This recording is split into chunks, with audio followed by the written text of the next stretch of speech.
Et bienvenue dans votre journal de la mi-journée du lundi 22 août. Et on démarre cette semaine avec la grande fête départementale de l'agriculture à Saint-Georges de Pointe-Indou.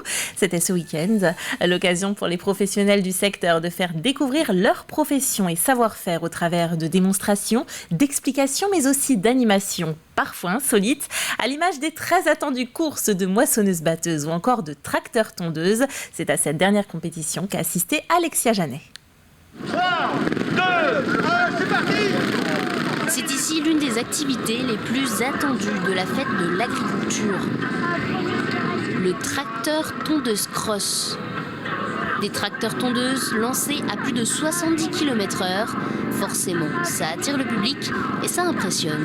C'est fort, c'est sympa comme tout. Déjà l'idée, c'est rigolo, faut dire. Et puis ils prennent des risques, ils osent, mais c'est franchement sympa. Je ne m'attendais pas à ce genre de discipline, mais c'est rigolo. J'avais jamais vu ça, c'était très atypique. Cette année, ils sont 18 à participer à la course. Une compétition à l'esprit bon enfant, mais qui demande, l'air de rien, beaucoup de travail. De base, on part sur un tracteur tondeuse, qu'il faut enlever tout type de tranchant. Et après, faut laisser le châssis d'origine, et après le moteur aussi. Et après, on peut faire ce qu'on veut. On peut faire des couleurs, on peut changer les directions.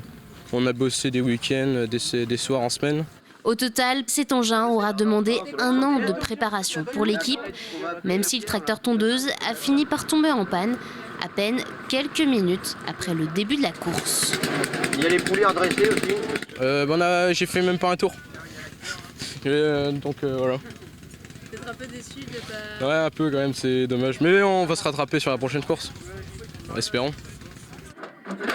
Malgré les contraintes de la mécanique, rien pour décourager ces jeunes riders. Ce qu'ils cherchent avant tout, l'adrénaline de la course. C'est juste ça, histoire de courir, puis donner un peu de spectacle aux gens aussi, parce qu'on n'en voit pas tous les jours des tracteurs tondeuses de course.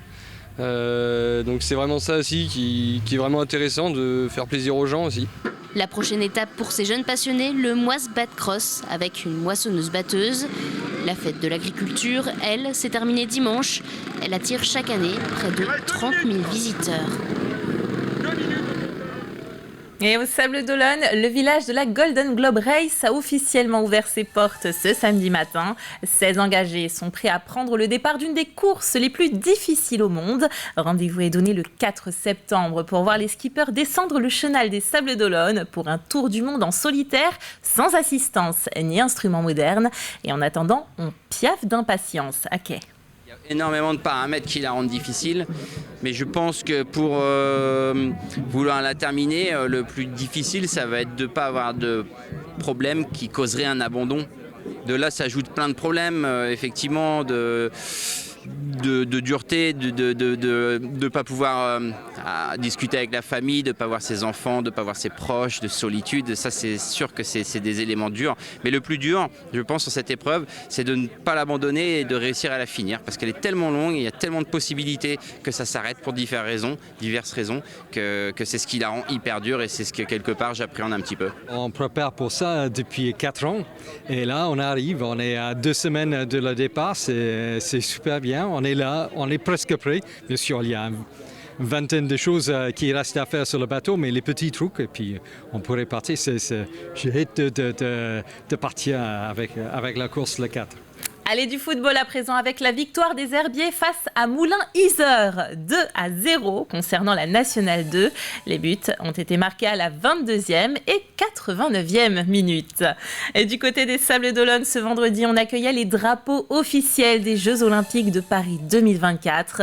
Une tournée nationale auprès des territoires engagés dans l'événement. En Vendée, on est particulièrement concernés, puisque 111 collectivités sont d'ores et déjà labellisées Terre de Jeux. C'est le premier département de France. Un engagement qui n'est pas un vain mot aux Sables d'Olonne, puisque la ville pourrait bien accueillir des équipes étrangères.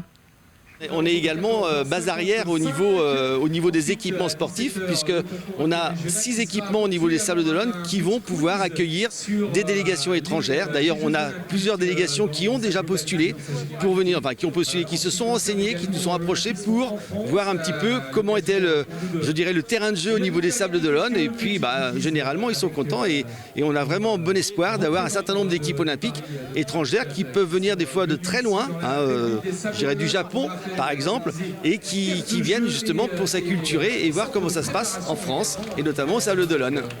Le Big Tour BPI France s'est à nouveau arrêté en Vendée. Un véritable festival des entrepreneurs placé cette année sous le signe de la fabrication française. Des animations, des rencontres ont émaillé cet événement, ainsi que la grande nouveauté, un camion de l'emploi. Le Big Tour 2022 s'arrêtera dans 30 communes. Allez, on prend la direction de Sallertaine à présent, où les traditions et le folklore étaient à l'honneur ce dimanche, à travers un défilé, des démonstrations de vieux métiers ou encore des danses folkloriques. On a fait revivre les années 1900. Toute une vie finalement pas si lointaine que ça. On écoute. Donc on essaye de faire perdurer ces belles fêtes à l'ancienne pour remettre un peu de mémoire dans tous nos jeunes Français qui croient que tout le temps ça va avancer et aller plus vite. Je pense que là, il faut qu'on retourne les pieds sur terre et voir qu'il n'y a pas si longtemps que ça, on vivait comme ça dans le Marais. Voilà. Et on se quitte avec cette triste nouvelle. David Dupré, le chef de la rédaction Ouest France à La Roche-sur-Yon, est décédé brutalement ce samedi des suites d'un malaise cardiaque. Il était âgé de 51 ans. L'ensemble de l'équipe de TV Vendée tient à présenter ses plus sincères condoléances à la famille ainsi qu'aux proches de David Dupré.